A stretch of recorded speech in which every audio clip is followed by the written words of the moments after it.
On a morning in 1320, when the world was slowly healing from the great famine that had ravaged Europe just 3 years before, Elena of Ashford village opened her eyes to something that would have seemed impossible during those terrible years of hunger. The scent of fresh bread baking in her neighbor's cottage, and the sound of children laughing as they chased chickens in the morning light. A good day in 1320 began not with grand ambitions or spectacular events, but with the profound blessing of ordinary things proceeding as they should. Elena's first conscious thought was not of want or fear, but of gratitude that her family had awakened healthy, that her cottage was warm, that the fire had burned steadily through the night without consuming too much precious fuel or dying out completely. The year 1320 stood as a gentle island of stability between the devastation of the Great Famine and the unknown plague that would arrive 27 years later. People who had survived the worst crisis in living memory understood the precious fragility of normalcy. A good day was any day that resembled the peaceful rhythms their grandparents had taken for granted. Elena rose from her straw mattress with the quiet satisfaction of someone whose body felt strong and capable. Her joints moved without sharp pain, her stomach did not cramp with hunger, and her children stirred beside her with the healthy restlessness of young ones who had eaten adequately the night before. These simple physical comforts, so easily overlooked in times of plenty, had become conscious blessings for people who remembered when such basic wellness could not be assumed. The light filtering through the cottage's oiled cloth window carried the golden quality of early summer, promising a day warm enough for productive outdoor work, but not so hot as to make labor unbearable. Eleanor could hear her husband Willem moving about their small garden, his voice murmuring gentle words to the plants that were growing strong and green, a sound that spoke of hope fulfilled and expectations met. The village was awakening with the peaceful sounds of a community that had found its rhythm again after years of disruption. The miller's wheel turned steadily, indicating that grain was plentiful enough to grind. The blacksmith's hammer rang against metal, suggesting that people had work needing tools and tools needing repair. The church bell chimed the morning hour, with clear, unhurried notes that spoke of time abundant rather than time pressured. Young Thomas, now 12 years old, had grown strong enough to help significantly with the family's work. Eleanor watched him through the window as he scattered grain for their small flock of chickens, his movements confident and capable. During the famine years, she had wondered whether he would survive to see adulthood. Now he moved with the easy strength of a boy who had never known extended hunger, his future stretching before him with possibilities rather than merely survival. The family's few animals were healthy and productive. Their cow had freshened 2 months ago and was giving milk rich and abundant. Their sow had farrowed successfully in spring, producing piglets that were growing fat and strong. These animals represented not just current prosperity, but future security, milk and cheese for daily nourishment, pork for winter preservation, young animals that could be traded for other necessities. Elena's garden showed the results of careful tending and favorable weather. Bean plants climbed their wooden supports with leaves broad and healthy. Onions thrust green shoots from neat rows of fertile soil. Cabbage plants spread their outer leaves to catch the morning sun, promising heads that would provide nutrition through the coming winter months. Each plant represented successful partnership between human care and natural abundance. The cottage itself had weathered the winter well, requiring only minor repairs that Willem could manage with materials at hand. The roof had shed water without. Leaking, the walls had kept out wind and cold, and the floor remained dry and comfortable.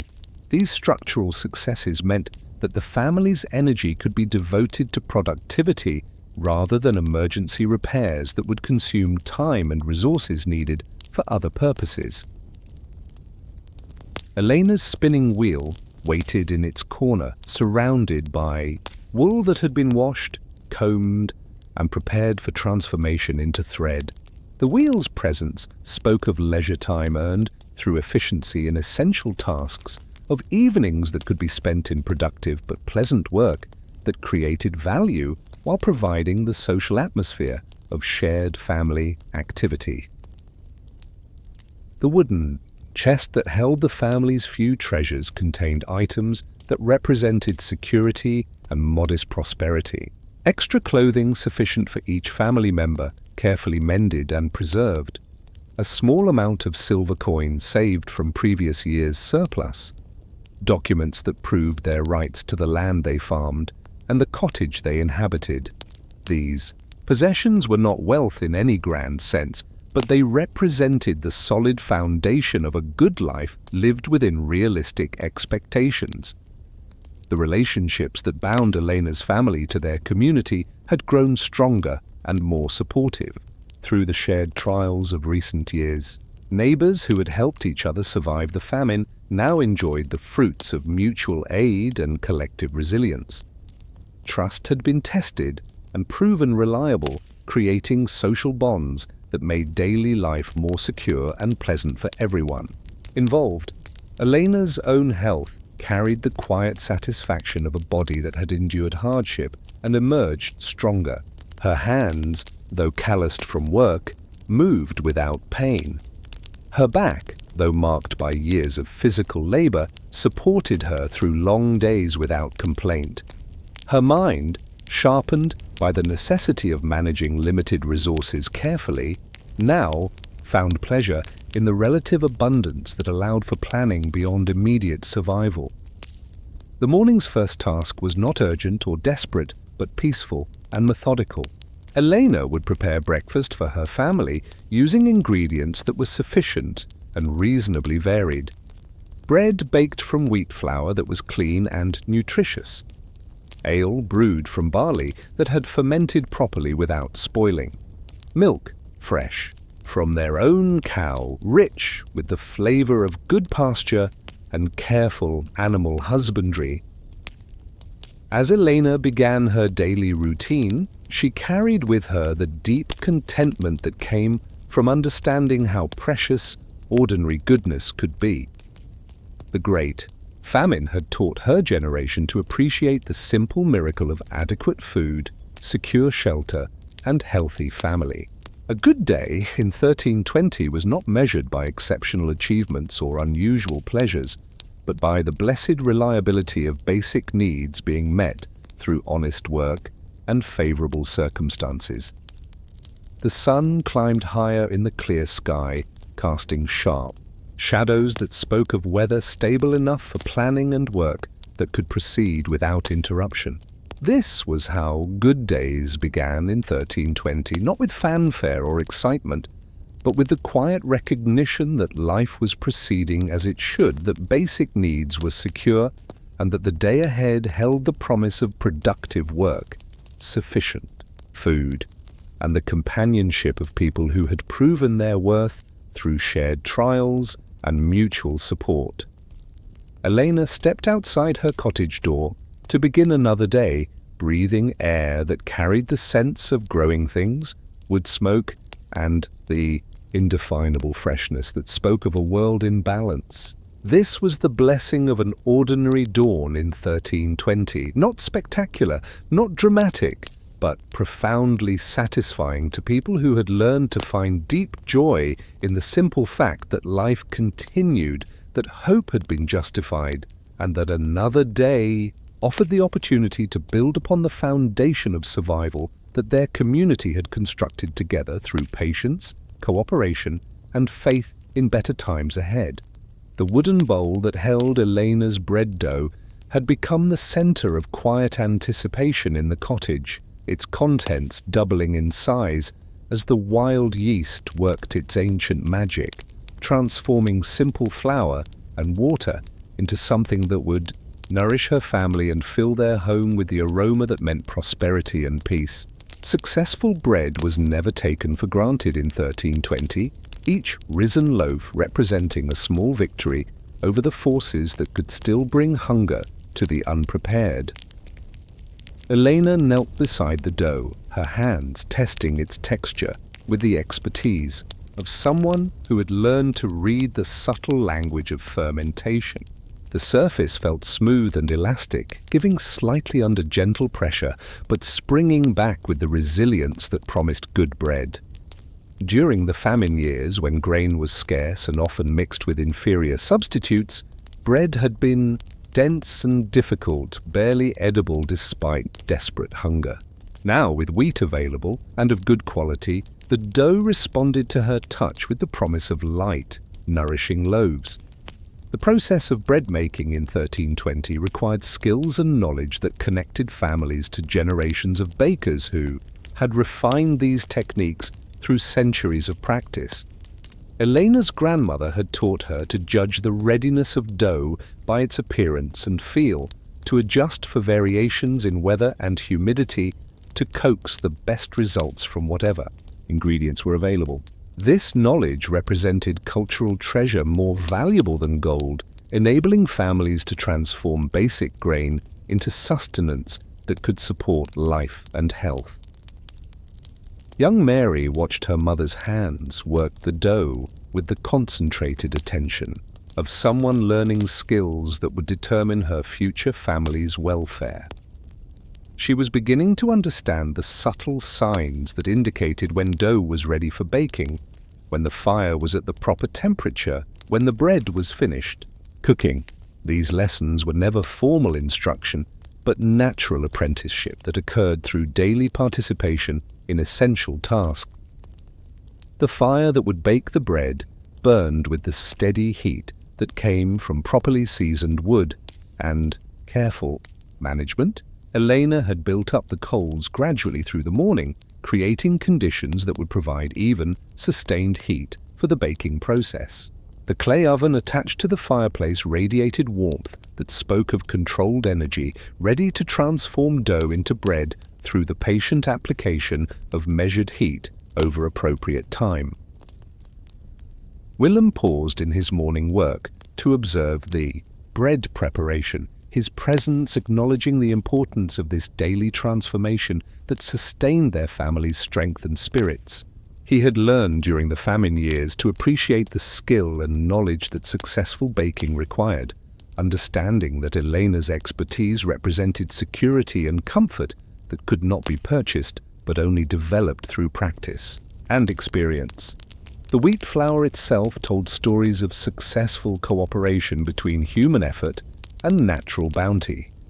The grain had been grown in fields that received adequate rain and sunshine, harvested when properly ripened, stored in conditions that prevented spoilage, and ground in mills that functioned efficiently. Each step in this process required knowledge, skill, and favorable circumstances working together to produce the fine flour that made good bread possible. Elena shaped the dough with movements that were both practical and aesthetic, creating loaves that would bake evenly while also pleasing to the eye. The rounded forms spoke of abundance and prosperity, their smooth surfaces promising bread that would slice cleanly and provide satisfying nourishment. Beauty and function merged in these simple shapes that represented one of humanity's oldest and most essential crafts. The salt that Elena added to her dough was precious and carefully measured, imported from distant coastal regions where seawater was evaporated in great pans to produce the crystals that enhanced flavor and aided in preservation. Salt represented commerce and trade networks that connected rural villages to broader economic systems, bringing elements essential for good bread from regions where they occurred naturally. As the shaped loaves rested before baking, they continued to rise slowly, their surfaces developing the slight dome that indicated proper fermentation was continuing. This final rising was crucial for the texture and flavor that would characterize the finished bread, requiring patience and proper conditions to achieve the lightness that made bread truly satisfying rather than merely filling. The timing of bread baking was coordinated with other household activities, as the heated oven could also cook other foods that required similar temperatures. Elena planned to bake a pot of beans after the bread was finished, using the residual heat efficiently, while preparing another component of the family's meals. This careful use of fuel and fire time represented the resourcefulness that characterized successful medieval household management. The anticipation that built as baking time approached created a pleasant atmosphere of expectation in the cottage. The family's morning hunger was sharpened by the knowledge that fresh bread would soon be available, but this was pleasant anticipation rather than desperate need. The security of knowing that adequate food was available made the wait for fresh bread a pleasure rather than an anxiety. Thomas helped his mother by tending the fire that heated the oven, learning to judge the proper temperature by observing the color of the flames and the feel of heat radiating from the clay walls. These skills would serve him throughout his life, enabling him to contribute to household food preparation and eventually to establish his own family with confidence in essential domestic capabilities. The community's shared patterns of bread baking created opportunities for social interaction and mutual support. Elena might share her oven space with neighbors whose own baking schedules could be coordinated for efficiency, or she might receive assistance with particularly large baking projects that exceeded her individual capacity. These cooperative arrangements strengthened community bonds while accomplishing practical goals. The aroma that began to fill the cottage as baking commenced spoke of more than mere cooking. It represented successful household management, adequate resources, and the transformation of basic ingredients into something greater than the sum of their parts. The scent of baking bread triggered memories of successful harvests, effective preservation techniques, and the security that came from adequate preparation for family needs. Elena tested the bread's doneness by tapping the bottom of the loaves, listening for the hollow sound that indicated proper baking. This moment of truth determined whether the morning's work had succeeded in creating bread that would nourish and satisfy, or whether adjustments were needed to achieve the desired results. The clear, resonant sound that greeted her tapping brought smiles to the faces of family members who gathered to witness the success. The finished bread, golden brown and fragrant, represented triumph in its most fundamental form. Elena had successfully transformed flour, water, salt, and wild yeast into loaves that would sustain her family's strength and provide the foundation for satisfying meals throughout the coming days. This achievement was repeated in cottages throughout the village, creating a collective success that supported the entire community's welfare. As Elena removed the bread from the oven and placed the hot loaves on wooden boards to cool, the cottage filled with the atmosphere of abundance and security that good bread always brought. The family would eat well today and tomorrow, their most basic nutritional needs met through skills that connected them to countless generations who had discovered and refined these essential techniques. The success of bread rising and baking, well, was never guaranteed, making each successful batch a cause for quiet celebration. In 1320, when memories of hunger were still fresh and the spectre of future scarcity always possible, good bread represented the triumph of human knowledge and effort over uncertainty, the victory of preparation and skill over the forces that could bring want and hardship to the unprepared. When bread rose and hearts lifted, the day was already good, regardless of what other challenges or successes might follow. The foundation of nourishment was secure, the family's most basic needs were met, and the cottage was filled with the aroma and promise of sustenance that would support whatever work and activities the remaining hours might bring. Willem's scythe moved through the tall grass with the steady rhythm of experience, each stroke cutting cleanly without binding or dulling the carefully sharpened blade. The meadow that had seemed overwhelmingly large when he began at dawn was now more than half cleared, the cut grass lying in neat rows that would dry into hay for winter feeding. This was the satisfaction that defined a good day in 1320, not spectacular achievement, but steady progress toward essential goals accomplished through skill applied to honest work. The hay would feed their cow and oxen through the coming winter, ensuring that the animals which provided milk, labor, and eventual meat would remain healthy and productive during the months when natural pasture was unavailable. Each sweep of the scythe therefore represented future security, present effort invested in coming comfort and abundance. Willem could see the winter in his mind as he worked. Warm animals in the barn, rich milk for the family's use, strong oxen ready for spring ploughing. Thomas worked beside his father with a smaller scythe, his young arms growing stronger with each day's practice.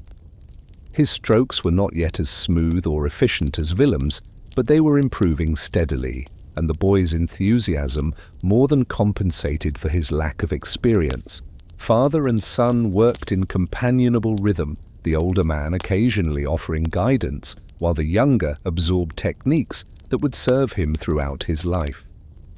The weather had cooperated perfectly for haymaking, providing several days of sunshine that would cure the cut grass properly. Rain during hay harvest could ruin an entire season's work, turning valuable fodder into moldy waste that was useless for feeding livestock.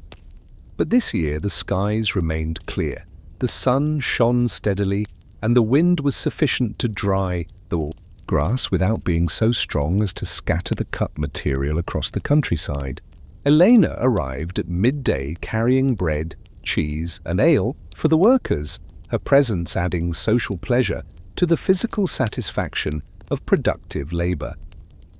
The family's midday meal was taken in the shade of an oak tree at the meadow's edge, providing rest for tired muscles while maintaining the companionship that made work enjoyable rather than merely necessary. The food tasted particularly good after hours of physical effort in fresh air and sunshine. The progress that Willem and Thomas had made was visible and measurable, providing the psychological satisfaction that came from seeing results accumulate through sustained effort. The cut portion of the meadow stood in neat rows of drying grass, while the uncut portion showed exactly how much work remained. This clarity of progress and remaining tasks gave structure and purpose to the labor, making each stroke of the scythe meaningful in the larger context of seasonal preparation. Other families worked in neighboring meadows, their activities coordinated by community agreement and mutual assistance. Willem could see his neighbor Robert working steadily in the next field, while young Edmund helped his grandfather Peter complete their smaller plot. This parallel activity created social context for individual work, reducing the isolation that might otherwise make such labor tedious or discouraging. The quality of the grass itself spoke of favorable growing conditions throughout the spring and early summer. The stems were strong and nutritious, free from the diseases that could make hay unsuitable for feeding valuable animals. The meadow had produced abundantly, promising more than enough fodder for the family's livestock, with some surplus that could be traded for goods they could not produce themselves. Willem's scythe had been sharpened that morning with the whetstone he carried in his belt, ensuring that the blade cut efficiently without requiring excessive force that would tire his arms and back prematurely. Proper tool maintenance was essential for successful completion of large tasks, and Willem took pride in keeping his implements in condition that allowed them to perform at their best when needed most. The rhythm of scything created a meditative quality that made the work pleasant despite its physical demands. The regular motion, the sound of the blade cutting through grass, the sight of steady progress across the meadow, all combined to create an experience that was satisfying to both body and spirit. This was work that engaged the whole person in purposeful activity that produced visible, valuable results. Mary helped by raking the cut grass into proper rows for drying, her contribution small but real in the family's collective effort. She was learning to judge when grass was sufficiently dry for turning, when it was ready for final gathering, and how to handle the material without damaging its quality. These skills would serve her well when she established her own household and needed to manage livestock and food production. The hay meadow represented successful land management that balanced immediate productivity with long-term sustainability. Willem's family had farmed this plot for 3 generations, learning its particular characteristics and requirements through careful observation and experimentation. The soil remained fertile, the grass grew vigorously, and the annual harvest provided reliable abundance that supported their agricultural activities. The physical satisfaction of demanding work performed competently created a sense of accomplishment that transcended the immediate task. Willem's muscles worked smoothly, his breathing remained steady despite the effort, and his mind stayed focused on the job without wandering to worries or distractions. This integration of physical and mental activity in meaningful work provided a form of satisfaction that could not be achieved through leisure or entertainment alone. The economic value of the hay crop represented security that extended far beyond its immediate use for feeding animals. Surplus hay could be traded for goods the family could not produce, such as iron tools, salt, or cloth. High-quality fodder maintained healthy livestock that produced milk, meat, and labor essential for the family's prosperity. The meadow's productivity therefore supported the entire network of activities that sustained their standard of living. As afternoon progressed toward evening, the day's work neared completion with the satisfaction that came from achieving goals through sustained effort. The meadow was nearly cleared, the hay was drying properly, and the weather continued favorable for completing the harvest successfully. These converging successes created the atmosphere of accomplishment that characterized truly good days in medieval life. Willem's expertise in haymaking had developed through years of practice and observation, enabling him to judge conditions accurately and work efficiently. This competence provided confidence and satisfaction that came from mastering skills essential for family welfare. He could look at his work and know that it had been done well, that the results would serve their intended purposes, and that his efforts had contributed meaningfully to his family's security and prosperity. The community aspect of hay harvest created opportunities for cooperation and mutual support that strengthened social bonds while accomplishing individual goals. Families helped each other during periods of particularly good weather, shared equipment and expertise, and celebrated collective success in gathering the crops that would sustain the entire village through winter months. Thomas's growing competence in agricultural work provided both immediate assistance and future security for the family. His father could see the boy developing into a capable farmer who would eventually be able to manage land and livestock independently. This continuity across generations ensured that skills and knowledge would be preserved and transmitted, maintaining the community's agricultural prosperity into the future. As the sun began its descent toward the horizon, Willem and Thomas gathered their tools with the quiet satisfaction of workers who had accomplished their goals through honest effort applied to essential tasks.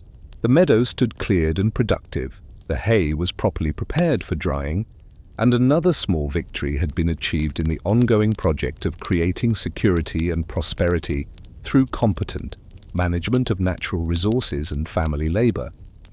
This was how good days were built in 1320, not through dramatic events or exceptional circumstances, but through the accumulation of small victories achieved by applying skill and effort to tasks that mattered for family welfare and community prosperity. The satisfaction of such accomplishments provided a foundation of contentment and security that made life meaningful and rewarding despite its challenges and limitations. The morning air carried the sounds of preparation throughout Ashford village as families readied themselves for the feast of St. John, when the entire community would gather to celebrate the summer's abundance and the bonds that held them together through seasons of hardship and prosperity alike. Eleanor's cottage hummed with activity as she prepared her contribution to the communal meal. Honey cakes, made with precious ingredients saved for special occasions, that transformed individual generosity into collective joy.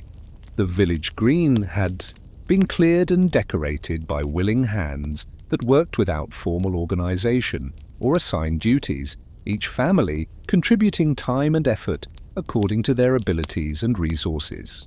Trestle tables appeared from various households, their rough wooden surfaces scrubbed clean and arranged to accommodate the entire community in a configuration that welcomed everyone regardless of their social status or economic circumstances.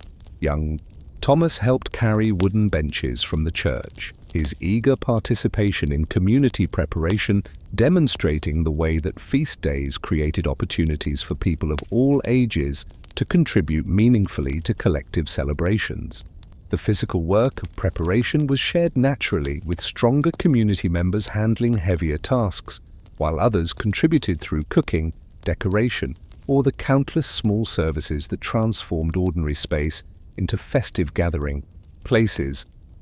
Elena's honey cakes represented sacrifice and generosity that went far beyond their material value, as honey was precious and expensive, normally reserved for medicinal purposes or the most special occasions.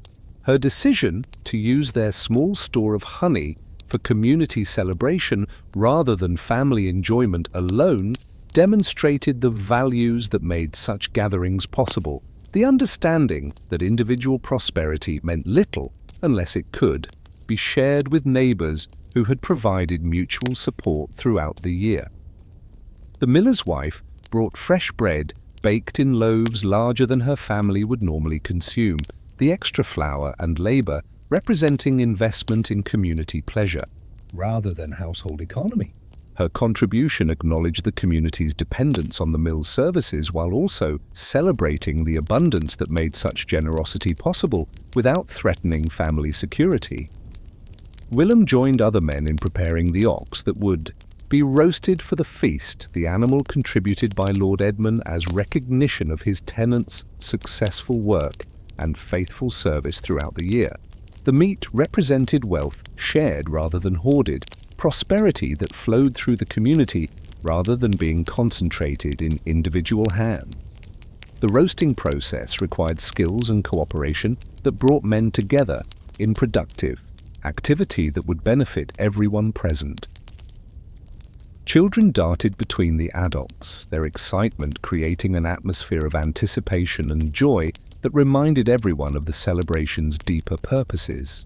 Mary and her friends gathered flowers for table decorations, their small hands creating beauty that would enhance the feast's visual pleasure while demonstrating the community's commitment to creating experiences that satisfied more than mere physical hunger. The parish priest moved among the preparations with quiet blessing and encouragement, his presence acknowledging the spiritual dimensions of community celebration, while also participating in the practical work that made the feast possible. His integration of sacred and secular elements helped create the atmosphere of grateful celebration that characterized successful feast days. The brewing that had begun days earlier was reaching its culmination as families brought containers of ale that had fermented properly, providing the liquid refreshment that would accompany solid food while creating the relaxed social atmosphere that encouraged conversation and fellowship. Each family's brewing represented individual skill applied to community benefit, personal expertise contributing to collective enjoyment.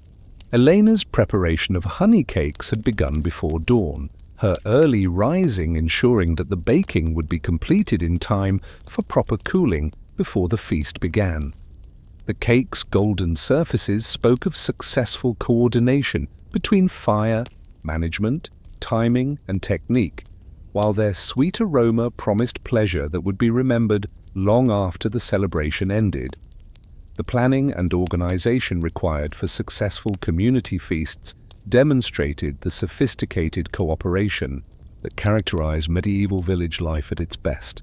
Without formal committees or written schedules, families coordinated their contributions to ensure adequate food, sufficient seating, appropriate entertainment, and the countless details that transformed individual efforts into collective success. Thomas learned valuable lessons about community participation by observing how adults balanced individual family responsibilities with collective obligations, ensuring that their own household's needs were met while also contributing meaningfully to shared celebrations. These lessons would guide his own participation in community life throughout his adult years, teaching him the balance between self-interest and social responsibility that sustained village prosperity. The decorations that appeared throughout the celebration space reflected creativity applied to available materials rather than expensive purchases, as families created beauty through imagination and skill rather than monetary expenditure. Wildflowers, colored cloth, carved wooden figures, and other handmade ornaments transformed the village green into a festive space that reflected community values and artistic capabilities. The anticipation that built throughout the morning created a pleasant sense of approaching pleasure that was almost as satisfying as the feast itself would prove to be. Community members greeted each other with special warmth and enthusiasm, acknowledging the shared investment of time and resources that would soon result in collective enjoyment and strengthened social bonds. Elena's honey cakes were arranged on wooden platters that had been polished to a warm gleam, their presentation reflecting the care and pride that characterized contributions to community celebrations. The cake's appearance promised the sweet pleasure that would provide fitting conclusion to a feast that celebrated abundance shared rather than hoarded, prosperity that blessed the entire community rather than merely individual families. The cooking, fires that had burned throughout the morning, created a landscape of aromatic smoke that spoke of food prepared with skill and attention, individual excellence applied to community nourishment. The various scents, roasting meat, baking bread, herbs and spices, combined into an olfactory symphony that increased appetite while creating anticipation for the feast that would soon bring everyone together around shared tables. Willem's participation in meat preparation connected him to other men in collaborative work that required coordination, timing, and shared expertise. The successful roasting of large quantities of meat demanded knowledge of fire management, understanding of cooking times, and the cooperation that came from working toward common goals rather than individual advantage. The children's games and activities that filled the spaces between adult preparation work created an atmosphere of celebration that began long before the formal feast commenced. Their laughter and energy reminded adults of the joy that made community life rewarding, while their participation in decoration and simple tasks demonstrated the way that feast days included every community member in meaningful roles. As midday approached and the feast preparation neared completion, Elena looked around the village green with satisfaction that came from successful completion of challenging organizational tasks through voluntary cooperation and mutual support.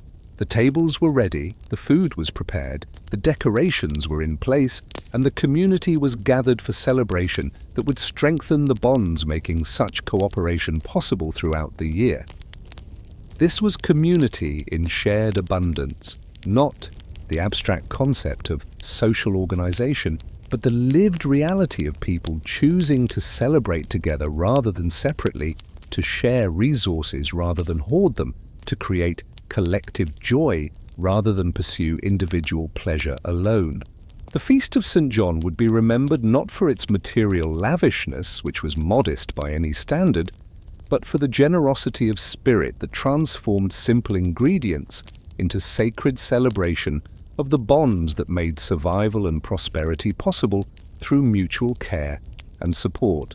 The last sheaf of wheat stood alone in Willem's section of the harvest field, golden stalks swaying gently in the afternoon breeze like a beacon of completion that marked the successful end of another season's crucial work.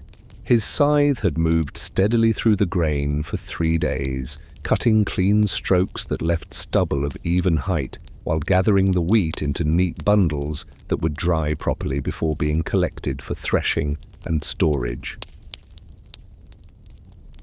Willem paused to wipe his brow with a cloth dampened by honest sweat, his eyes surveying the field that had been transformed from standing grain to ordered rows of harvested wheat through the patient application of skill developed over decades of agricultural work.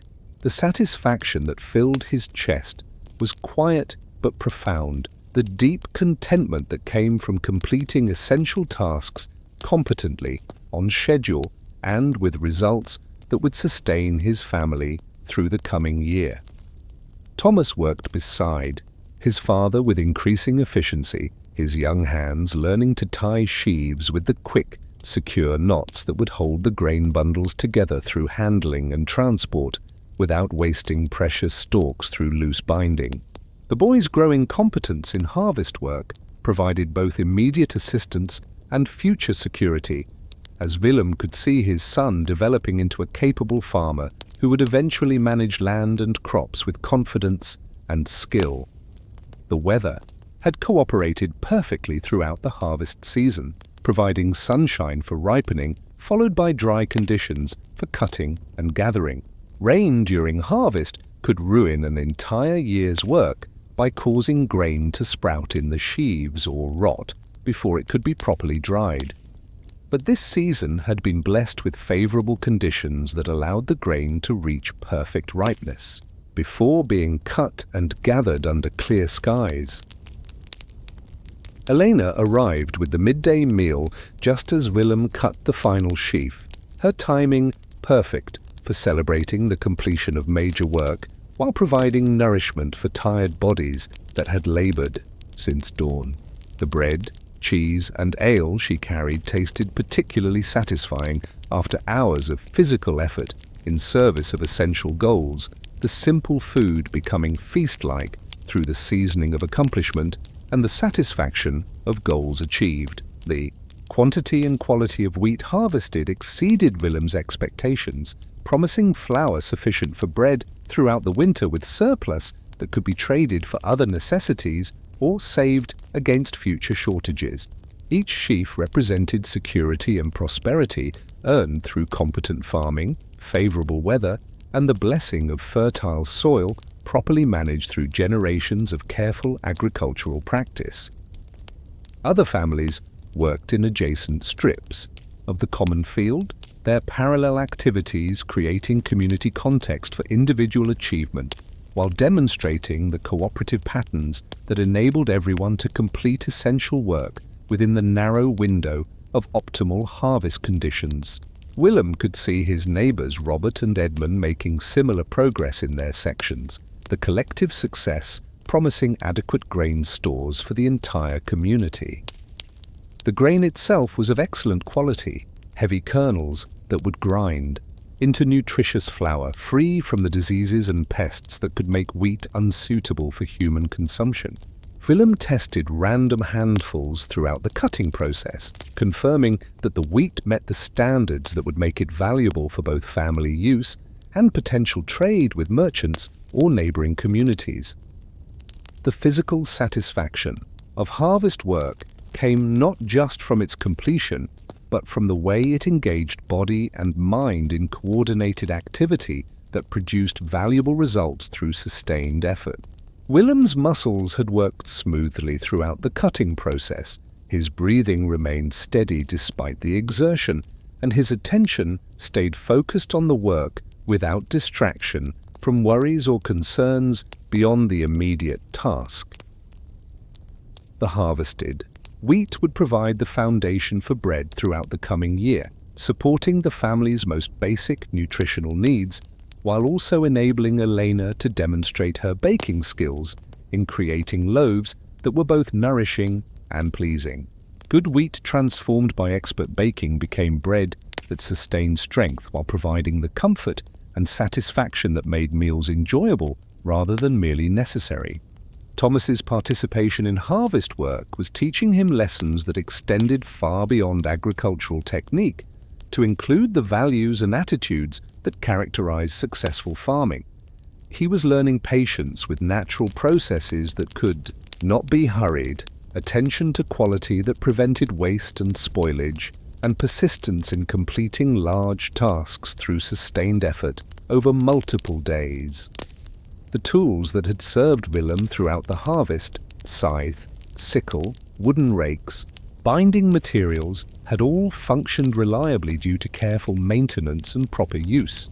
His investment in keeping implements in good condition paid dividends in efficiency and effectiveness that made the harvest work proceed smoothly without delays or complications that could threaten the crop's successful gathering. Willem's expertise in judging grain ripeness, weather conditions, and optimal cutting techniques represented knowledge accumulated through years of experience and careful observation. This competence enabled him to work efficiently while achieving results that maximize both quantity and quality of harvested grain. His skill was visible in the neat, even stubble left behind and the uniform sheaves that would dry properly for storage.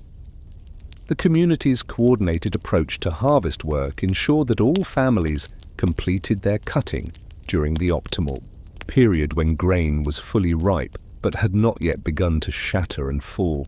Mutual assistance and shared knowledge helped everyone achieve successful results, while cooperative scheduling prevented conflicts over shared resources like common storage areas and processing equipment. The economic implications of successful harvest extended far beyond immediate food security to include the family's overall prosperity and standing within the community. Quality grain in adequate quantities provided trading opportunities, enabled proper animal feeding that maintained livestock health, and created the surplus that allowed for investment in improved tools, buildings, and other productive assets. Elena's pride in her husband's and son's harvest success reflected the way that individual achievements contributed to family welfare and community prosperity. Their competent work would provide the wheat that she would transform into bread. Their physical effort would be translated into nutrition and satisfaction through her domestic skills, and their agricultural expertise would ensure continued security for the household they shared. The satisfaction of work well done carried emotional and spiritual dimensions that transcended material benefits, providing the sense of purpose and accomplishment that made life meaningful rather than merely survivable. Willem's investment of skill and effort in essential tasks connected him to fundamental human activities that had sustained civilizations throughout history while contributing to his family's immediate welfare. As afternoon shadows lengthened across the harvested field, Willem gathered his tools with the quiet contentment of someone who had successfully completed important work within appropriate time limits and quality standards. The grain was cut, bundled, and ready for the next stages of processing that would transform raw wheat into stored food capable of sustaining the family through seasons of scarcity. This was the simple joy of work, well done in 1320. Not spectacular achievement or exceptional recognition, but the deep satisfaction that came from applying skill and effort competently to tasks that mattered for family security and community prosperity. The completed harvest represented triumph in its most fundamental form, human capability successfully applied to natural resources in partnership that produced abundance from apparent simplicity.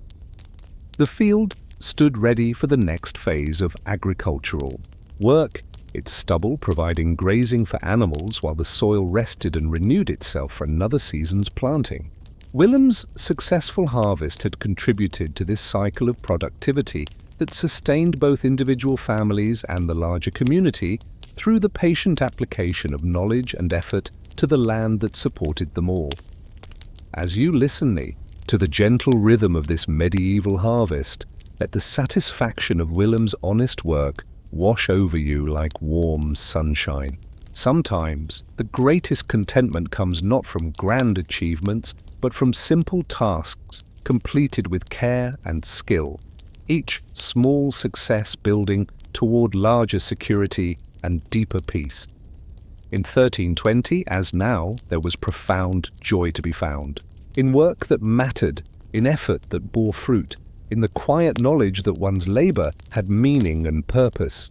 The sun hung low in the western sky, painting the village of Ashford in shades of gold and amber that transformed familiar cottages and gardens into something approaching the magical. Elena stood at her doorway, watching the day's work wind down, with the peaceful satisfaction of someone who had accomplished her daily tasks competently, while leaving time for the gentler pleasures that evening offered to those who had earned them through diligent attention to necessity. The bread she had, baked that morning, filled the cottage with lingering aromas of successful domestic craft, while the stew that simmered over carefully banked coals promised a satisfying evening meal that would nourish her family while providing the social pleasure of shared food consumed in the relaxed atmosphere that followed productive work. This was prosperity measured not in luxury, but in sufficiency, abundance defined by having enough rather than having excess. Willem returned from the fields with the tired contentment of someone whose labor had progressed according to plan. His tools cleaned and stored properly for tomorrow's use, his responsibilities fulfilled without crisis or catastrophe. The harvest was proceeding well, the weather remained favorable, and his family's winter security was growing more certain with each day's successful completion of essential seasonal work. Young Thomas burst through the cottage door with the energy that remained to children even after full days of productive activity, his face bright with the satisfaction of work well done and the anticipation of evening's different pleasures. He had helped significantly with adult tasks while also finding time for the play and exploration that fed his growing understanding of the world beyond immediate family responsibilities. Mary arranged wildflowers she had gathered during afternoons, quieter moments, her small hands creating simple beauty that enhanced the cottage's atmosphere while demonstrating the human need for aesthetic pleasure that persisted even when life was focused primarily on practical necessities. The flowers cost nothing but time and attention, yet they transformed the family's living space in ways that money could not purchase. The evening meal brought the family together around their wooden table in the relaxed communion that characterized successful days in medieval life. The stew was rich with vegetables from their garden, seasoned with herbs Elena had grown and dried herself, thickened with grain from wheat they had harvested through their own labor. Each ingredient represented successful partnership between human effort and natural abundance. The ale that accompanied their meal had been brewed from barley, grown in village fields, and prepared according to recipes passed down through generations, of women who had refined the process through patient experimentation and careful observation. The drinking provided pleasure and nutrition while also demonstrating the community's collective knowledge of food preparation and preservation techniques. Conversation during the meal focused on the day's accomplishments and tomorrow's plans, creating continuity between past effort and future goals while reinforcing the family bonds that made individual sacrifices meaningful. Willem shared observations about crop conditions and weather patterns, while Elena discussed household progress and community news that affected their welfare and decision-making. The gradual transition from daylight to evening created opportunities for activities that were impossible during working hours, but that contributed significantly to quality of life and family relationships. Elena brought out her spinning wheel, its familiar rhythm providing productive occupation for her hands, while enabling conversation and shared attention that strengthened family connections. Thomas practiced carving wooden figures under his father's guidance, learning skills that would serve practical purposes while also providing creative outlet and artistic satisfaction. The work developed manual dexterity and attention to detail while producing useful items for household and farm activities. The carving also represented cultural continuity as traditional designs and techniques passed from father to son. Mary learned needlework by helping repair family clothing under her mother's patient instruction, her small stitches contributing meaningfully to essential maintenance while developing the domestic skills that would enable her to manage her own household competently. The mending was both practical necessity and social activity that brought mother and daughter together in productive partnership. The fire that had served for cooking throughout the day now provided warmth and light for evening activities, its flames creating the intimate atmosphere that made winter cottages welcoming despite their modest furnishings and simple accommodations. Fire management required constant attention but provided security, comfort, and the focal point around which family life organized itself during dark months. Stories emerged naturally from the day's experiences and family memories, entertaining, while also transmitting cultural knowledge and moral guidance that shaped children's understanding of proper behavior and community values. Elena's tales often featured characters who succeeded through patience and hard work, reinforcing the values that sustained medieval communities through challenging circumstances. The music that filled evening hours came from voices raised in songs that everyone knew, melodies passed down through generations that connected families to broader cultural traditions while providing pleasure that required no instruments or special training. Singing together created harmony in more than musical terms, uniting the family in shared activity that expressed joy and cultural identity. The gradual preparation for sleep began while evening activities continued, bodies naturally responding to decreasing light and increasing fatigue in ways that prepared for rest without abrupt transitions from activity to unconsciousness. Medieval sleep patterns followed natural rhythms that supported both individual health and family relationships through shared rest in common spaces.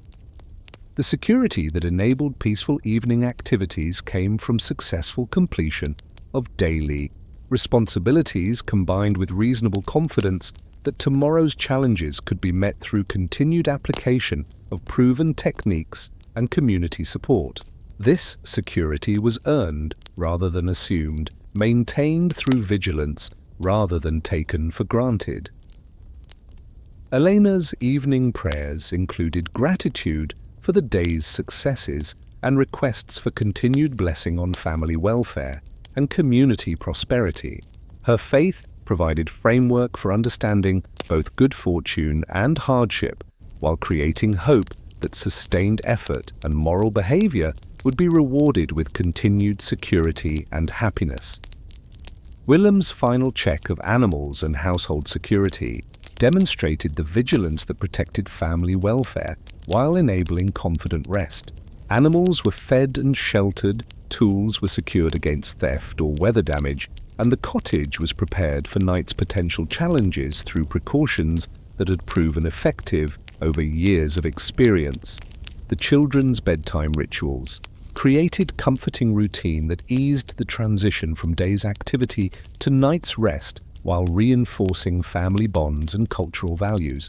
Prayers were said, blessings were exchanged, and physical comfort was provided through shared warmth and parental presence that assured security during vulnerable hours of sleep.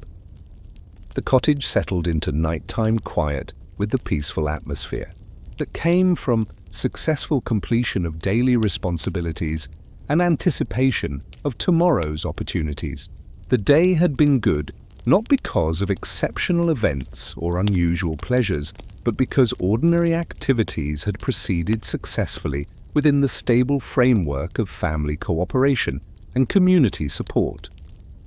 The simple rewards that evening offered, adequate food, family companionship, productive leisure activities, cultural expression, spiritual comfort, and physical security, represented wealth in its most fundamental forms. These pleasures were available to people of modest means who understood how to create satisfaction through skill, cooperation, and attention to the elements of life that provided meaning and joy regardless of material circumstances. As darkness deepened over Ashford Village, the accumulated satisfactions of another good day in 1320 created contentment that money could not purchase, but that skill, effort, and community could generate through the patient cultivation of life's simpler, but more reliable pleasures. Evening's gentle rewards came to those who had earned them through honest work and thoughtful attention to the relationships and activities that made existence meaningful rather than merely survivable. The stars that appeared in the clear night sky reminded the family of their place in larger patterns of order and meaning that extended beyond immediate concerns, while providing perspective that made daily struggles and achievements part of something greater than individual experience. This cosmic context gave depth and significance to simple lives lived with attention to fundamental values and enduring human needs. The sound of laughter drifted across the village green as families gathered in the gentle evening light for the weekly gathering that brought the community together in celebration of bonds that made survival possible and life enjoyable.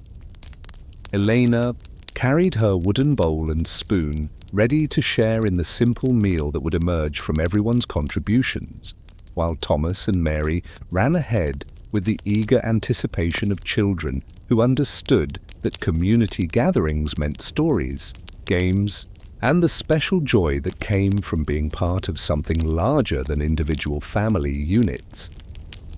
The miller's wife struck up a familiar song as people arranged themselves in the loose circle that had formed naturally over years of such gatherings, her voice carrying the melody that others quickly joined with harmonies learned through repetition rather than formal instruction. The music required no instruments beyond human voices, yet it created atmosphere that transformed a simple meal into celebration, ordinary conversation into communion, individual presence into collective identity. Willem found his place among the men who discussed the progress of harvest work and plans for autumn activities, their conversation weaving practical concerns with humor and companionship that made essential coordination pleasant rather than burdensome. These informal discussions accomplished much of the planning that enabled community projects to proceed smoothly, while also providing social interaction that relieved the isolation that could make individual work tedious or discouraging. The food that appeared from various households created a feast more varied and satisfying than any single family could have prepared alone, each contribution modest, but the combination abundant and pleasurable. Elena's honey cakes were arranged alongside bread from 3 different households, each baker's technique creating subtle variations that provided interesting contrasts while demonstrating the community's collective skills in essential crafts. Children moved freely between family groups, receiving attention and instruction from adults who were not their parents, but who understood their responsibility for the community's next generation. Mary learned a new song from elderly Martha, whose voice carried melodies that had entertained previous generations, while Thomas received carving tips from Robert, whose expertise exceeded his father's in certain specialized techniques. The stories that emerged during the gathering served multiple purposes beyond simple entertainment, transmitting cultural knowledge and moral guidance while strengthening community bonds through shared narratives that connected individual families to larger patterns of meaning and identity. Old William's tales often featured characters who overcame difficulties through cooperation and mutual support, reinforcing the values that enabled community survival during challenging times. The informal trading that occurred during social gatherings accomplished economic functions while maintaining the personal relationships that made commercial transactions expressions of community membership rather than merely impersonal exchanges. Elena traded her excess herbs for woolen thread that Martha had spun, both women benefiting practically while strengthening social connections that would support future cooperation. Young people found opportunities for the socializing that would eventually lead to marriages and new family formations, their interactions supervised but not controlled by community elders who understood the importance of personal choice within acceptable social boundaries. These gatherings provided safe spaces for courtship that allowed individual preferences to develop while ensuring that new relationships would strengthen rather than disrupt community harmony. The music that filled evening air created emotional atmosphere that enhanced every other activity, transforming conversation into something approaching poetry, simple food into feast-like abundance, and individual presence into participation in something transcendent and meaningful. Songs passed from older to younger generations carried cultural memory that connected present community to ancestral wisdom and traditional values. Games that emerged spontaneously among children and adults provided entertainment that required creativity rather than expensive equipment, while also teaching skills and values that served practical purposes in daily life.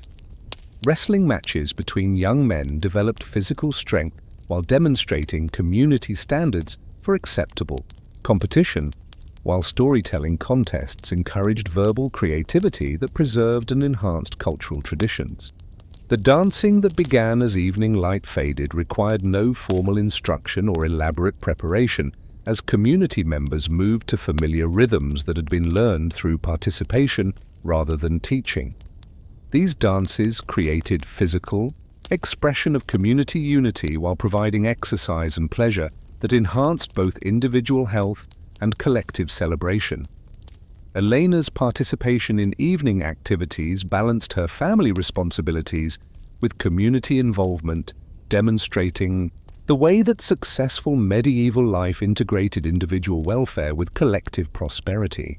Her children benefited from exposure to diverse adult perspectives and skills, while she gained social support and cultural enrichment that made her individual work more meaningful and sustainable.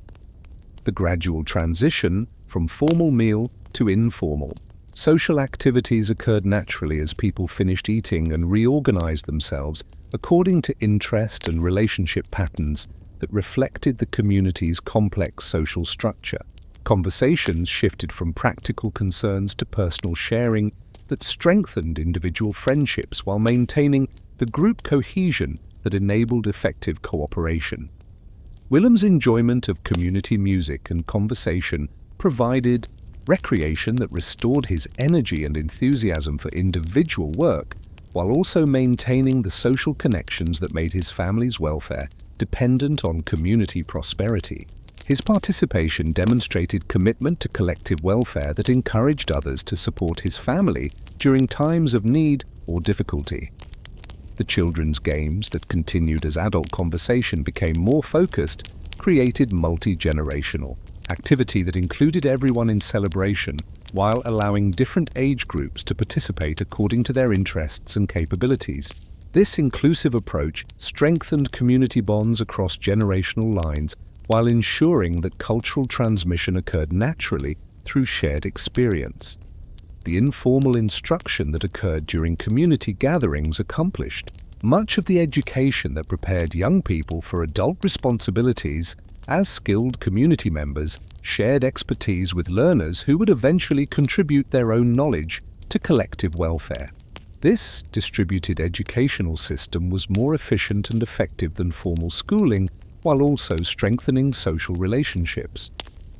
The spiritual dimensions of community gathering were expressed through shared prayers and blessings that acknowledged divine provision while creating sacred context for human celebration. These religious elements were integrated naturally with secular activities, demonstrating the way that faith and daily life supported each other in medieval community experience. The security that enabled relaxed community celebration came from successful completion of daily responsibilities, combined with confidence that collective vigilance would protect against threats that might endanger individual families. This security was earned through proven cooperation rather than assumed, maintained through continued commitment to mutual support and shared values. As evening deepened into night and families began to drift toward their homes, the music of human connection continued to resonate through relationships that had been strengthened, knowledge that had been shared, and bonds that had been renewed through celebration that transformed individual existence into participation in something larger and more meaningful than personal survival alone. The community gathering represented investment in social capital that would support both individual families and collective welfare through challenges that required cooperation for successful resolution. The time spent in celebration was not leisure separate from work, but essential activity that maintained the relationships, making productive work possible and sustainable over long periods. Elena walked home with her family through village streets, filled with the echoes of laughter and song, carrying with her the renewed sense of belonging and support that made individual responsibilities feel manageable rather than overwhelming. The music of human connection would sustain her through tomorrow's work, while also creating anticipation for future gatherings that would again transform individual effort into collective celebration of the community bonds that made life rich and meaningful rather than merely survivable. The morning light filtered through the colored glass windows of St. Margaret's Church as Elena knelt on the worn stone floor, her hands folded in prayer that carried the full weight of gratitude for blessings received and hope for continued grace in the uncertainties that lay ahead. Around her, the village community gathered in the weekly ritual that connected their individual struggles and successes to larger patterns of meaning that transcended immediate concerns while providing spiritual foundation for daily life. Father Benedict's voice carried clearly through the stone-walled space as he led the familiar prayers that had comforted generations of villagers through seasons of abundance and scarcity, his words creating sacred atmosphere that transformed ordinary concerns into communication with the divine. The Latin phrases, though not fully understood by most congregants, provided connection to universal church traditions, while the priest's vernacular explanations made spiritual concepts accessible to minds focused primarily on practical survival.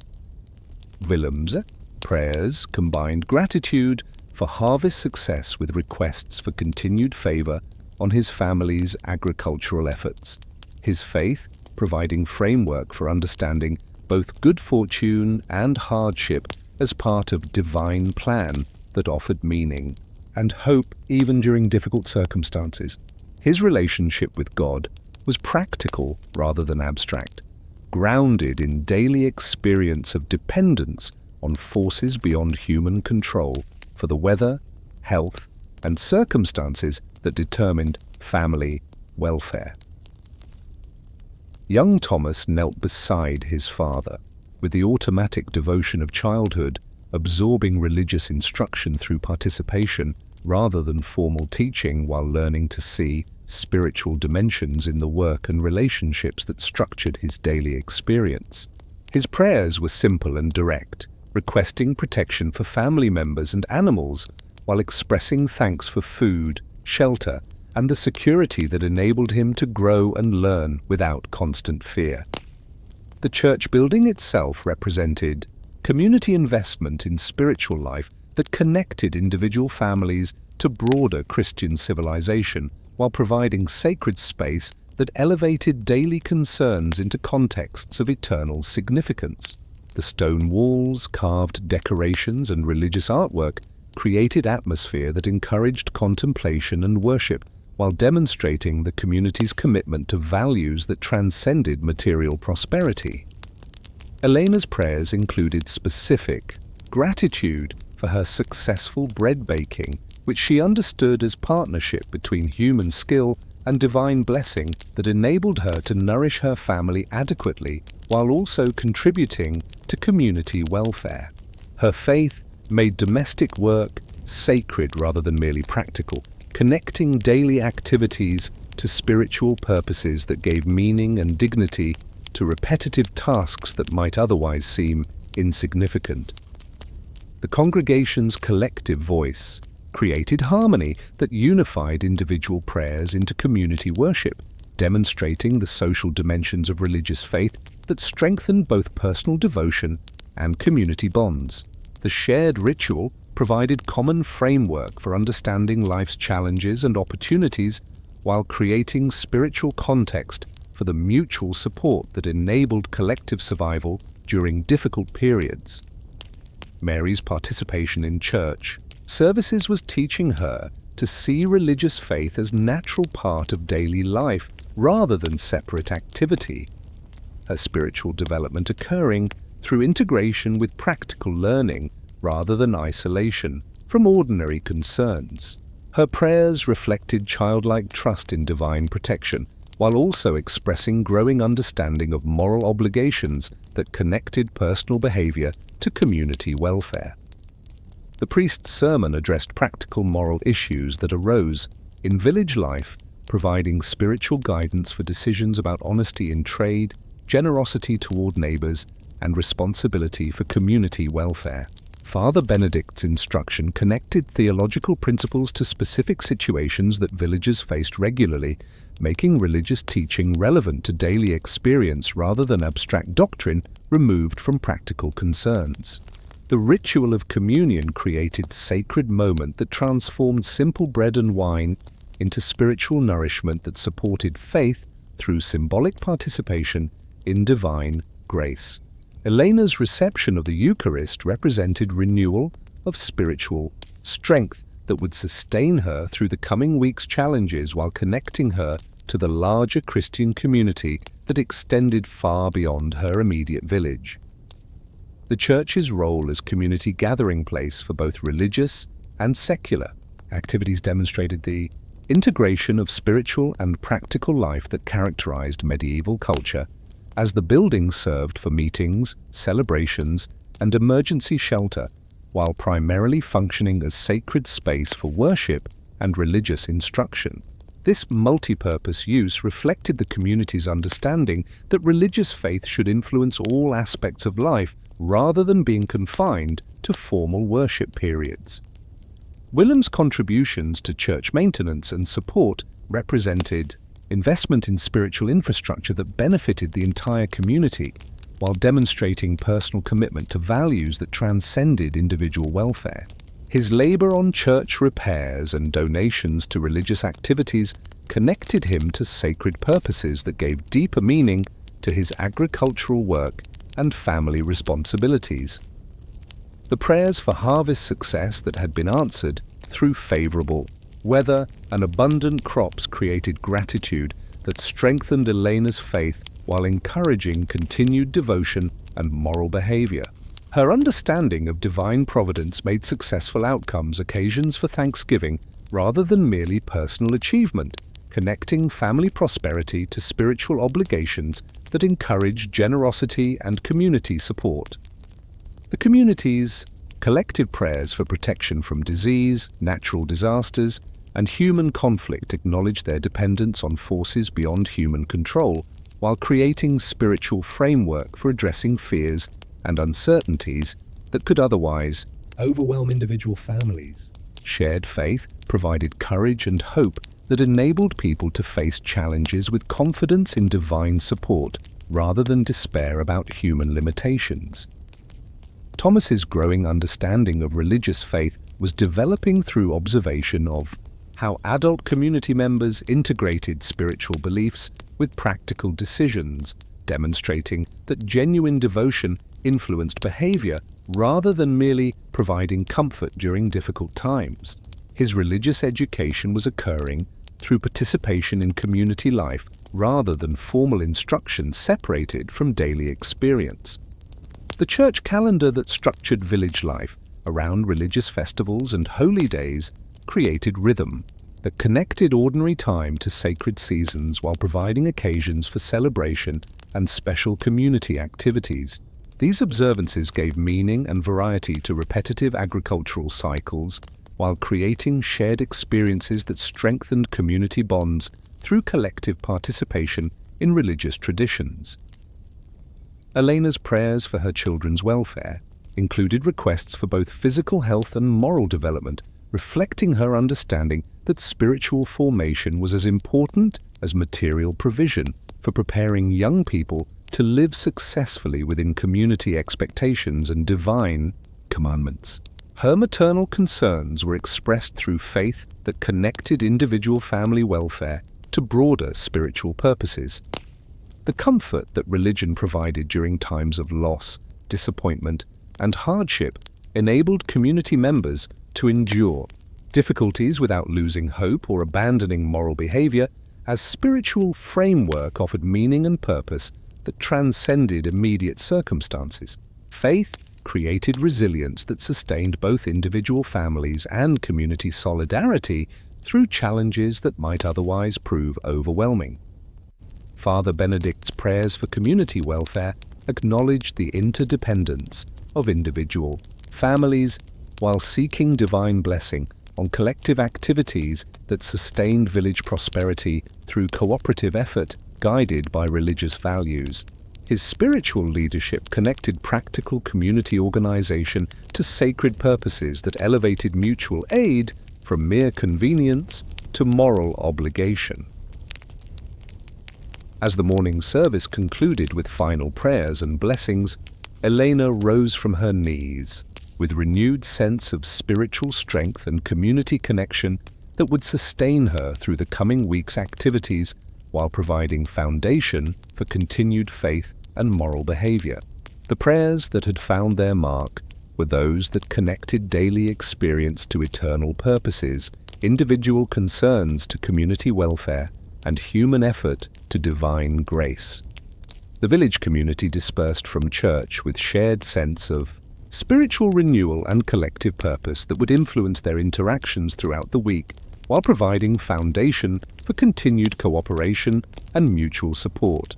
Their faith had been strengthened through worship, while their relationships had been reinforced through shared participation in sacred activities that transcended individual concerns. Elena's walk home carried the peace that came from successful communication with divine presence through prayers that expressed genuine concerns while demonstrating trust in spiritual guidance that transcended human understanding. Her faith provided framework for understanding life's complexities while offering hope and strength for meeting whatever challenges and opportunities the future might bring to her family and community. The first stars appeared in the darkening sky above Ashford Village as Eleanor settled into the comfortable routine of evening's conclusion, her body carrying the pleasant fatigue that came from a day of productive work completed competently without crisis or catastrophe. The cottage held the accumulated warmth of successful domestic activity, bread baked properly, meals prepared and consumed with satisfaction, children tended and instructed, household maintained and organized for tomorrow's needs. Willem's return from his final check of animals and tools brought the quiet contentment of someone whose responsibilities had been fulfilled according to plan, leaving him free to enjoy the earned leisure that followed honest labor. His satisfaction was visible in relaxed posture and peaceful expression that spoke of challenges met successfully, problems solved efficiently, and progress made toward goals that mattered for family welfare and community prosperity. The children's preparation for sleep carried the easy tiredness of young bodies that had been active throughout the day in productive learning and play, their energies spent in activities that contributed to their development while also assisting with family tasks. Thomas and Mary moved through bedtime routines with automatic cooperation that demonstrated secure confidence in parental care and family stability. The fire that had served cooking and heating needs throughout the day was carefully banked for overnight burning, its steady warmth promising comfort through dark hours, while also providing security against the cold that could threaten health and well-being during vulnerable periods of sleep. Fire management represented successful partnership between human skill and natural elements that created the foundation for domestic comfort and safety. Elena's spinning wheel stood ready for tomorrow's continuation of thread production that would eventually become cloth for family clothing, its presence representing the ongoing nature of domestic work that created security through patient accumulation of essential resources. Her evening spinning had progressed according to plan, adding to stores of thread that would support future sewing and weaving projects essential for family welfare.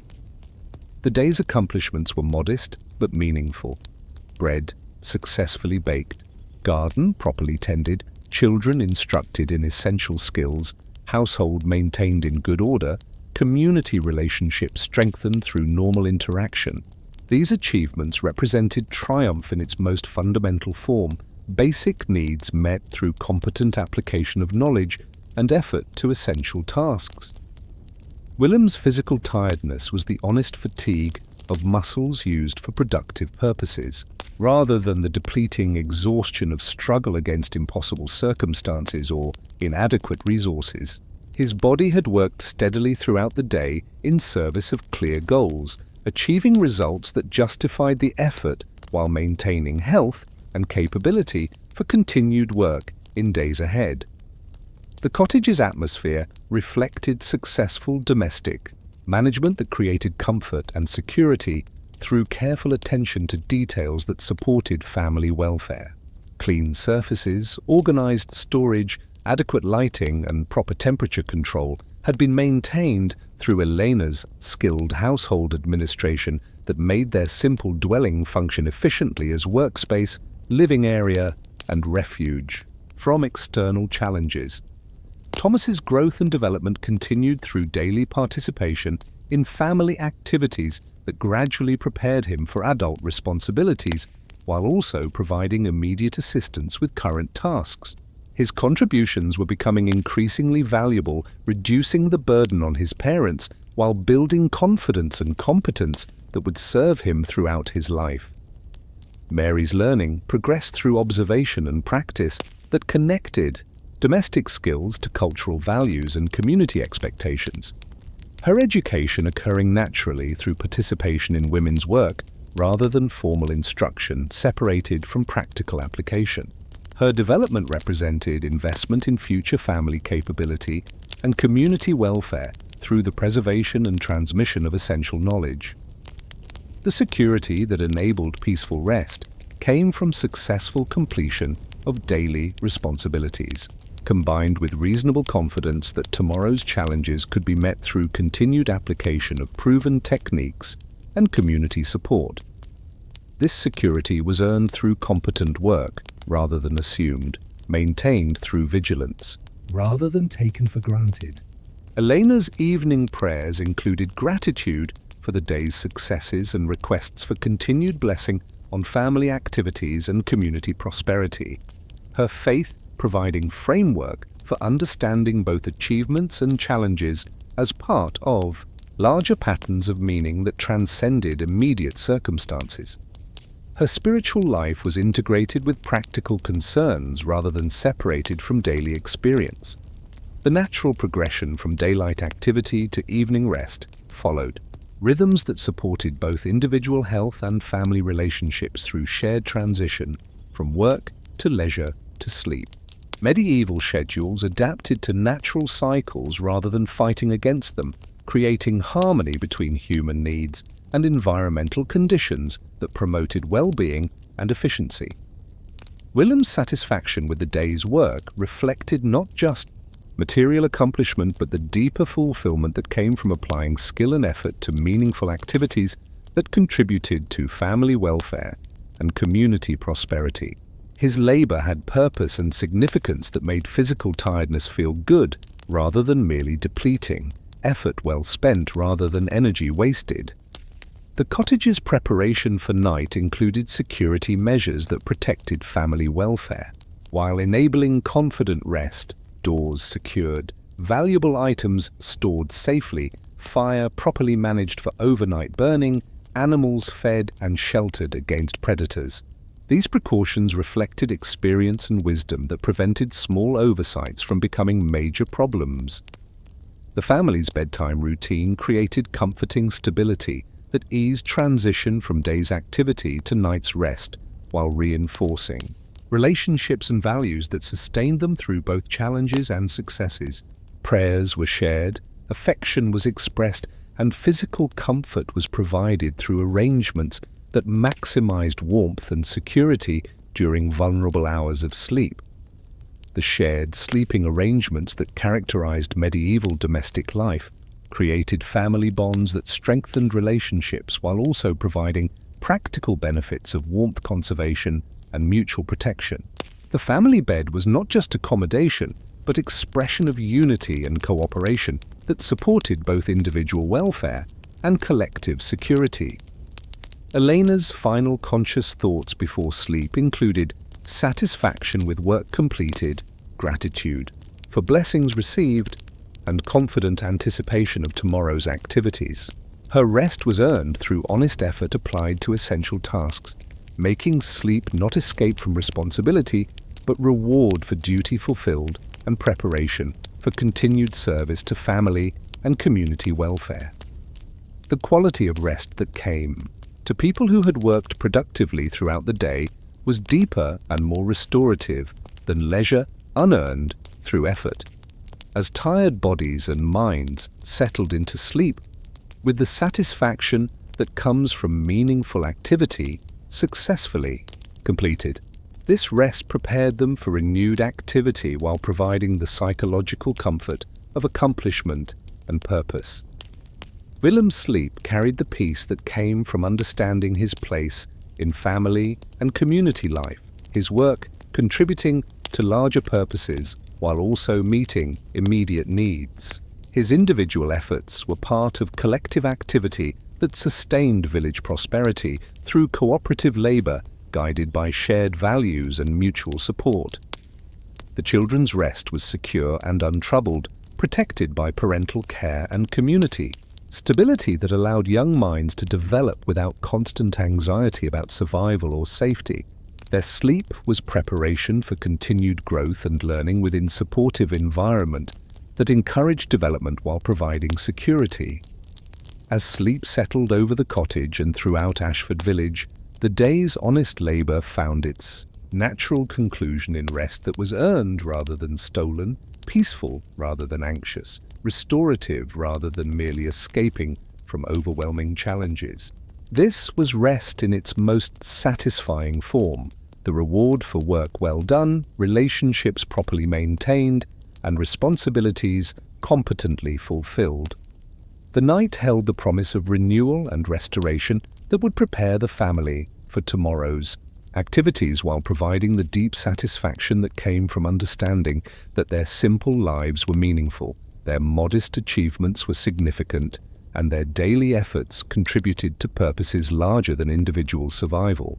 Rest earned through honest labor was rest that truly restored body, mind, and spirit for continued service and continued joy in the basic elements of human existence, lived with attention to fundamental values and enduring needs. The evening of this good day in 1320 settled over Eleanor's cottage like a gentle benediction, bringing with it the profound peace that came not from having everything one might desire, but from recognizing that what one possessed was sufficient for genuine happiness and meaningful life. The cottage's simple furnishings, the family's modest possessions, and the day's ordinary accomplishments created an atmosphere of completeness that no amount of additional wealth could have improved upon. Elena sat by the fire with her mending, her hands moving steadily through familiar motions while her mind rested in the quiet satisfaction of someone who had discovered the secret that eluded many in every age. That contentment came not from acquiring more, but from appreciating what was already present. The needle moved through the fabric with practiced precision, each stitch both practical necessity and meditative activity that connected her to generations of women who had found similar peace in simple, purposeful work. Willem cleaned his tools with the care of someone who understood that competent maintenance of equipment was investment in future capability, his attention to these details representing the broader philosophy that sustained their household through careful stewardship of limited resources. Each tool represented value that extended far beyond its monetary cost to include the security and productivity that enabled family welfare through honest labor applied to essential tasks. Young Thomas worked at the table, carving wooden figures that would serve as toys for neighborhood children, while also developing his manual skills and artistic sensibilities.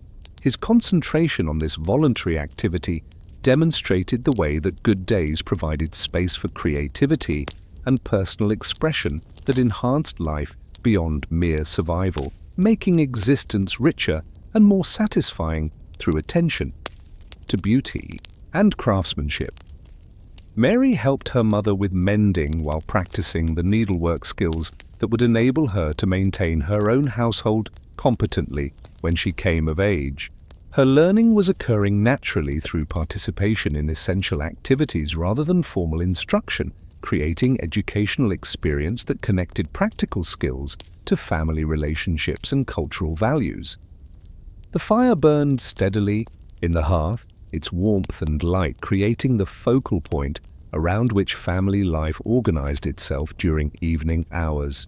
The flames represented successful management of resources that provided comfort and security, while also demonstrating the ongoing partnership between human skill and natural forces that characterized successful medieval domestic life. The day's bread, now cooled and stored for tomorrow's meals, represented triumph in its most fundamental form, basic nutrition secured through competent application of traditional techniques to quality ingredients. Elena's baking success was not spectacular achievement, but essential accomplishment that sustained family health, while demonstrating mastery of skills that connected her to centuries of women who had nourished their families through similar knowledge and effort. The children's laughter, which had filled the cottage periodically throughout the day, echoed in memory as a reminder that prosperity included joy and play, as well as security and sustenance. Their happiness demonstrated that good life was possible within modest circumstances when families understood how to create pleasure through relationships and activities rather than through material accumulation beyond reasonable needs.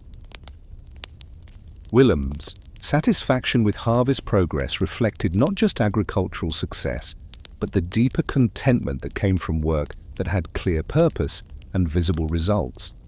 His labor contributed directly to family welfare, while also participating in community activities that sustained village prosperity through cooperative effort, guided by shared values and mutual support. The cottage's organization reflected Elena's skilled household management that created order and efficiency within limited space, demonstrating that comfort came more from thoughtful arrangement than from abundance of possessions. Everything had its place and purpose, creating functional beauty that pleased the eye while serving practical needs effectively. The family's health, which had been maintained through another day without injury or illness, represented blessing that enabled all other forms of prosperity while reminding them of their dependence on forces beyond human control. Their physical well-being was foundation for work capability, family relationships, and community participation that made their simple life rich with meaning and satisfaction. The relationships that connected Elena's family to their neighbors and community provided security and social enrichment that enhanced individual welfare, while also creating obligations and opportunities for mutual support. These bonds were more valuable than material wealth because they could not be lost through external circumstances, while their benefits increased through continued cultivation and reciprocal care.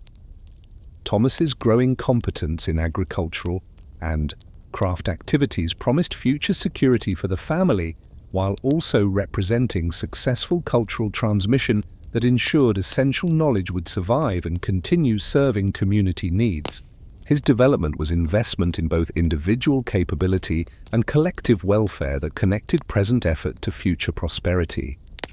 The evening's peaceful atmosphere demonstrated that good days were not defined by exceptional events or unusual pleasures, but by the harmonious functioning of ordinary activities within stable framework of family cooperation and community support. Contentment emerged from patterns of living that balanced work and rest, individual needs and collective responsibilities, immediate concerns and long-term planning. Elena's prayers, which concluded each day with gratitude and hope, reflected spiritual framework that gave meaning to material circumstances while providing perspective that made challenges manageable and successes meaningful. Her faith connected daily experience to larger purposes that transcended individual concerns, while encouraging moral behavior that sustained community welfare. The children's bedtime preparations were conducted with the easy cooperation that characterized secure families, their behavior, demonstrating trust in parental care and confidence in family stability that enabled healthy development. Their rest would be peaceful because their days were structured and their basic needs were met through competent adult attention to essential responsibilities. Willem's final inspection of household security represented vigilance that protected family welfare without creating anxiety or paranoia, his precautions based on experience and wisdom rather than fear or suspicion.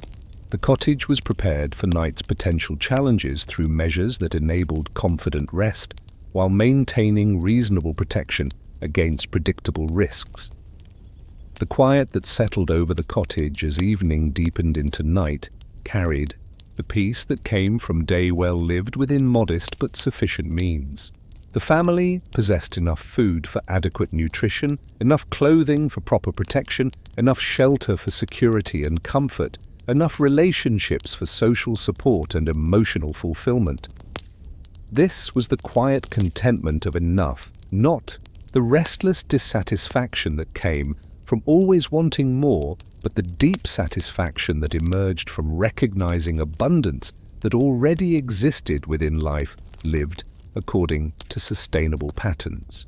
Elena's family had learned the secret that wealth consisted not in having much, but in needing little beyond what was actually necessary for genuine well-being. The cottage's simple furnishings represented function rather than display, comfort rather than luxury, sufficiency rather than excess. Each item served clear purposes while also contributing to atmosphere that supported family relationships and individual development. Beauty came from order, appropriateness, and care rather than from expensive materials or elaborate decoration. The day's accomplishments, modest though they were by any external standard, had contributed meaningfully to family welfare and community prosperity while providing personal satisfaction that came from competent completion of essential tasks. These achievements were significant because they mattered for purposes that transcended individual ambition while serving needs that sustained life and supported happiness. The security that enabled peaceful rest came not from great wealth that could be lost through external circumstances, but from knowledge, skills, relationships, and attitudes that could survive challenges while continuing to create value through changing conditions. This security was earned through character development rather than material accumulation, maintained through continued attention to fundamental principles rather than protection of possessions. As sleep approached, Elena's family carried with them the deep contentment that came from understanding that they possessed what was truly necessary for good life: health sufficient for productive activity, food adequate for proper nutrition, shelter appropriate for security and comfort, work that provided meaning and results, relationships that offered support and love, faith that gave purpose and hope. This was what it meant to have a good day in 1320, not dramatic achievement or exceptional pleasure, but the quiet recognition that life was proceeding as it should within the modest but sufficient framework that sustainable living provided. The contentment of enough was available to those who understood that prosperity meant having what was needed rather than wanting what could never fully satisfy the human heart's deeper longings for meaning, connection, and peace. Tonight, as you drift toward your own rest, carry with you the gentle wisdom of Elena's medieval contentment. Sometimes the greatest wealth is found not in having more, but in recognizing the abundance that already surrounds us, the simple gifts of health, family, meaningful work, and the quiet satisfaction that comes from days well lived within our means. In 1320 as now, the secret of happiness lay not in accumulating treasures, but in treasuring what we already possess, finding richness in simplicity, and discovering that enough, when truly appreciated, is always more than sufficient for hearts that have learned the art of grateful living.